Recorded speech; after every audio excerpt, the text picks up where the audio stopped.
Imagine a country with the largest oil reserves in the world, yet millions go hungry, the economy collapses, and the president ends up in a U.S. courtroom. This is the dramatic and unfolding story of Venezuela and Nicolas Maduro.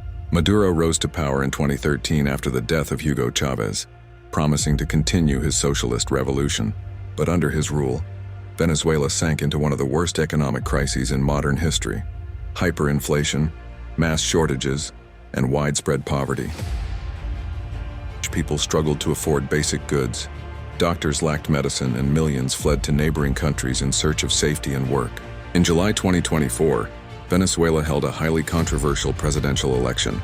Maduro was declared the winner, but opposition groups and international observers said the process was neither free nor transparent, sparking nationwide protests and accusations of fraud.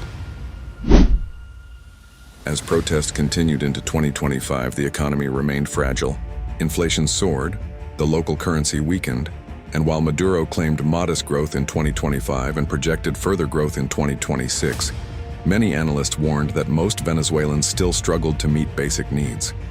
Market screener +1 international pressure also increased.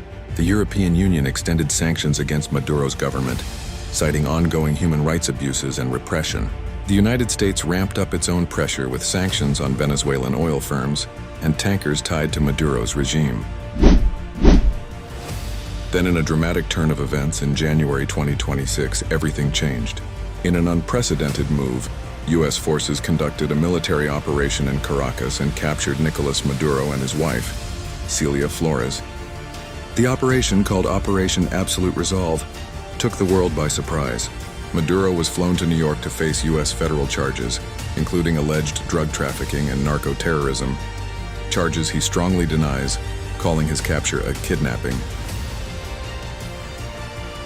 In the U.S. courtroom, he pleaded not guilty, insisting he remains the legitimate president of Venezuela. Time back in Venezuela, Delcy Rodriguez, Maduro's vice president, was sworn in as interim president, even as the situation remains unstable and internationally controversial.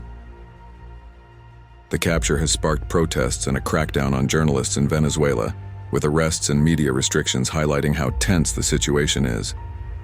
The Guardian now, the world watches closely. Will Venezuela transition to a more democratic system? Can the economy ever recover after years of crisis? And what will happen to the millions who fled their homes? One thing is certain, Venezuela's story is far from over. What do you think? Was Maduro's removal justified? Will Venezuela ever recover? Comment below.